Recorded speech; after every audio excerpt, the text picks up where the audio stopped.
Hello, ladies and gentlemen, boys, girls, and everyone non-binary. I am the SomnolentMonk, but you can call me Monk.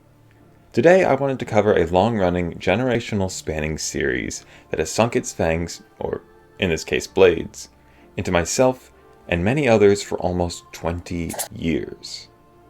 Assassin's Creed. Now you may have surmised from the title, I wanted to take a look at the entry in this series that upon launch was so buggy, so misshapen, that it could have probably been classified as an SCP at one point in time. That entry, of course, being Assassin's Creed Unity. So where to begin when it comes to such a well-known series like Assassin's Creed? I suppose the start would be a good place. The series actually began not as Assassin's Creed, but rather as an unreleased Prince of Persia game. However, throughout development, the gameplay began to shift from the magical and fantasy world of Prince of Persia to more of a historic one. And as development went on, the marketing team decided to rebrand the game into a new IP, with the game simply being titled Assassin's Creed. Assassin's Creed is a story about bloodlines, beginning first with our protagonist, Desmond Miles, a bartender who upon being kidnapped by Abstergo Industries is sent into a machine known as the Animus, which from there allows him to access and play through memories from his ancestors. Altair ibn Lahad, Ezio Auditore da Firenze, Radun Hagedun, and Edward Conwy. That's a weird name.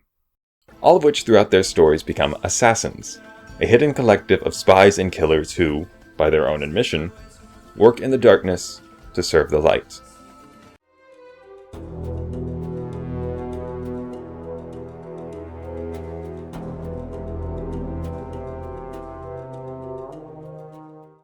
In this venture we are playing as Arnaud Dorian, where we join our father in Versailles on a business trip. Shortly after our father asks us to wait for his return, a young woman by the name of Elise catches our eye and begins to lead us away, teaching us about the stealth and detection in this game. However, a commotion soon breaks out. As we follow the direction of the panic, we part the crowd to find our father, Charles Dorian, killed. The young Arnaud Dorian is then taken in and later raised by a friend of his father, François de la Serre.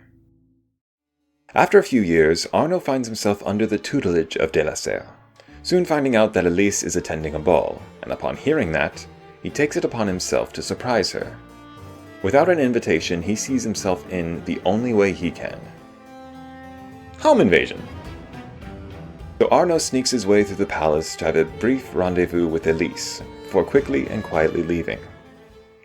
However, as he is leaving, he finds Monsieur de la Serre injured and dying.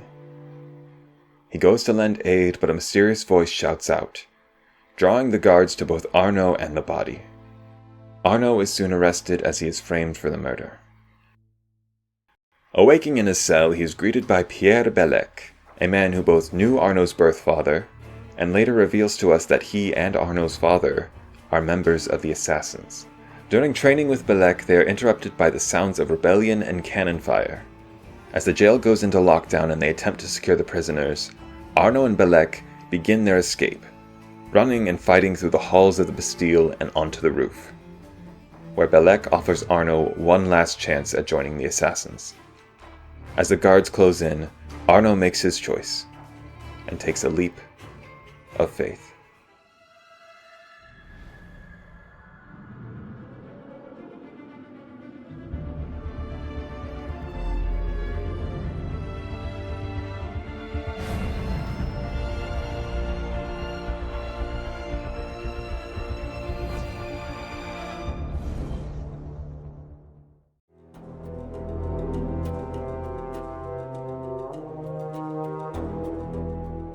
Gameplay for Assassin's Creed Unity is standard for the Assassin's Creed games. A lot of running around to the various missions, collectibles, and social events. Similar to some of the ways to get rid of notoriety from the earlier games, the social events are these alerts that'll show up, and it'll typically be simple things like tackling thieves, scaring bullies, or just killing criminals. And every single time, are accompanied by that sound. Which is fine, the first few times you hear it. But my lord, someone must have put the slider up to 10 when adding these things to the game, because legitimately, you cannot go 2 minutes without hearing this sound. My point exactly! On to the missions, they are very interesting. They definitely put a lot more focus into the main missions and the co-op missions, kinda leaving the others to just be simple, go here, kill person, go back. The main story missions, however, were quite nice, often starting with investigating a lead, with the next 2 or 3 missions keying in on a Templar we've been hunting, culminating with a really fun Hitman-style mission with opportunities. These little side objectives that aid you later in the mission, and even allow for secret ways to kill your target. Plus these fun riff missions that take place in different eras, allowing you to run from trains in the 19th century, and machine gun down planes during the occupation of Paris in World War II. And while the co-op missions are more fleshed out, there are a few desync issues that break up the flow a bit, or even just freeze up your game. So while rather fun at times, I am glad they have an option to start it privately. I just prefer the stealthy option when it comes to Assassin's Creed games. Which I felt the actual stealth for Unity was somewhat lacking. Encounters felt very open, with not many places for hiding, even though the NPCs weren't exactly the brightest bulbs in the box. But it had some nice features with the social stealth and being able to crouch and cover, though the removal of being able to draw guards over and whistle while in cover is sadly missing from Unity. Plus, this is the beginning of the end when it comes to true freedom of the Assassin's Creed games. Because in this game they've added enemy levels. Little diamonds above the enemy's heads from 1 to 5, with 5 being the most likely to insta-kill you while your attacks just kinda tickle them. However, this game, unlike the ones going forward, is based mostly on the equipment stats, and not your overall level. And it's okay, sure there are plenty of ways to earn money to afford it all, but at the end of the day, when it comes to combat, you are limited by your gear. And for the combat, I didn't quite enjoy it as well as some of the other games. It felt a lot slower and a lot more counter-based before being able to get your hits in. However, the finishers for the different weapons are, as always, rather brutal.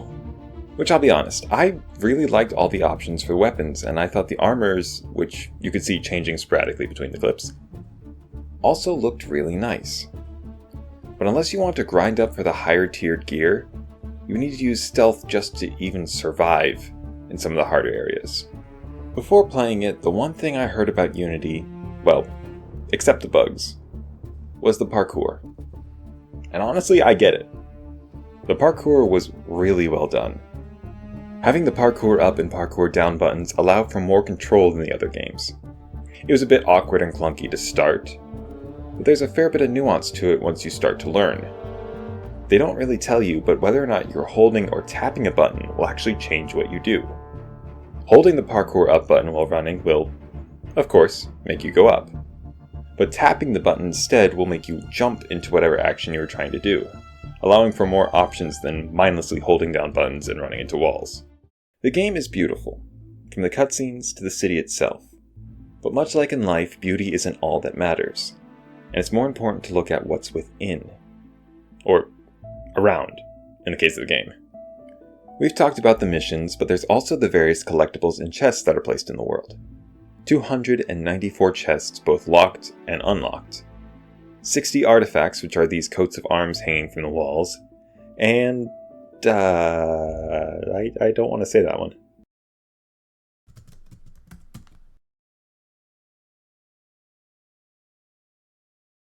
Cockade. But yeah, there's also a few of those plotted around. And that's sort of the problem with the newer games, this one included. The collectibles are everywhere. Not like in an interesting way either. Instead of being these things that you have to work to find or that can help you in some sort of way, the collectibles feel more like items on a checklist, or things that you have to go out of your way to get. And unlike something like the feathers and flags from the earlier games, they're never really challenging to obtain. They're just kind of out in the open, moving any reason or fun on collecting them. And like many Assassin's Creed games, the collectibles in this are in conjunction with the achievements. which like I just said are more on the time-consuming side instead of just being difficult to achieve. Clearing the game with 100% synchronization, completing all the side mission storylines, and of course all those collectibles I mentioned. Honestly, not too bad. If you have time and something to listen to in the background, and if you've gone for 100% on any of the other Assassin's Creed games, this one should be no sweat. I should know, I started and perfected this game all before getting this video out. The only ones that hung me up were the co-op achievements, mostly due to the connection issues and finding someone to work with for the sync kill achievement. And one particular one in the DLC which glitched out on me, causing me to restart my save twice before being able to unlock it. Still upset about that one. So from the opulent palaces to the seedy riot-filled streets, I believe Ubisoft did a wonderful job at making the city feel full and the streets lively.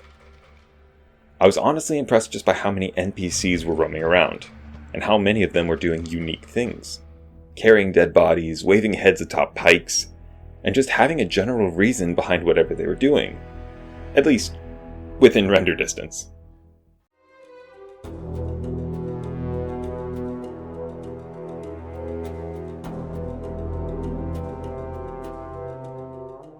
After all is said and done, Unity was a nice look back at the series that, as of late, I've unfortunately fallen a bit out of love with.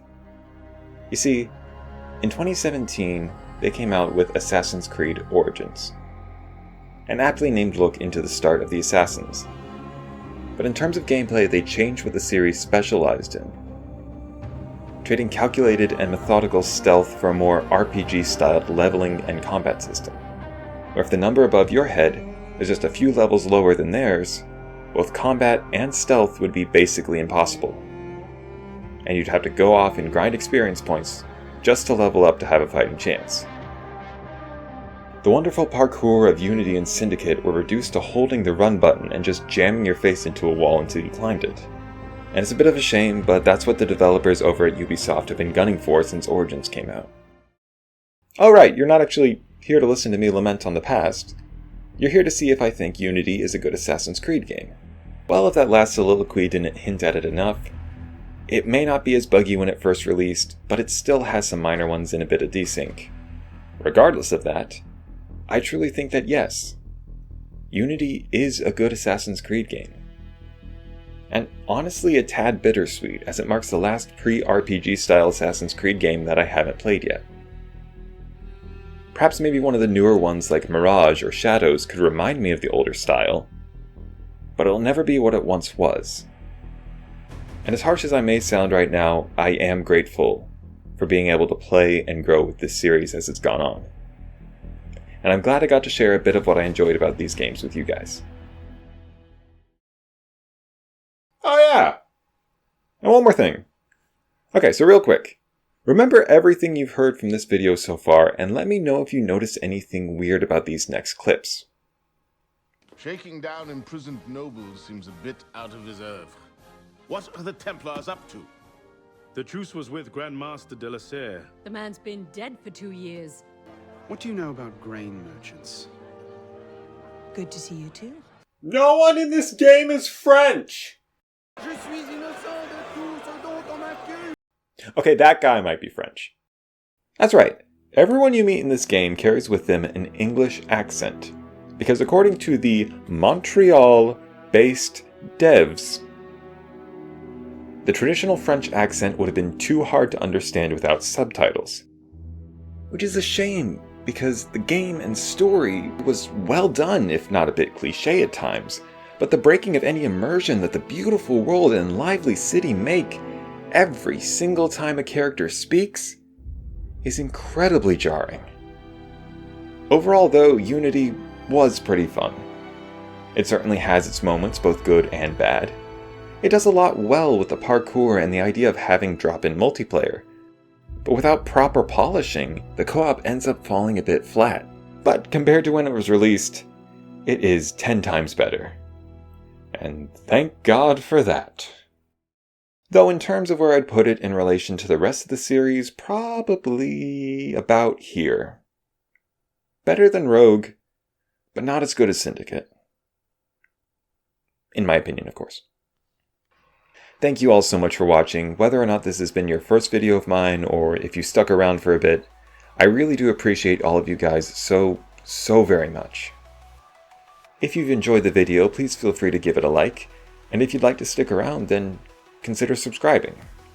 It's just a one-man production right now, so it might take a bit between the videos if that's alright. Regardless, I have been Monk. You have been wonderful, and I'll see you when I see you. Bye bye.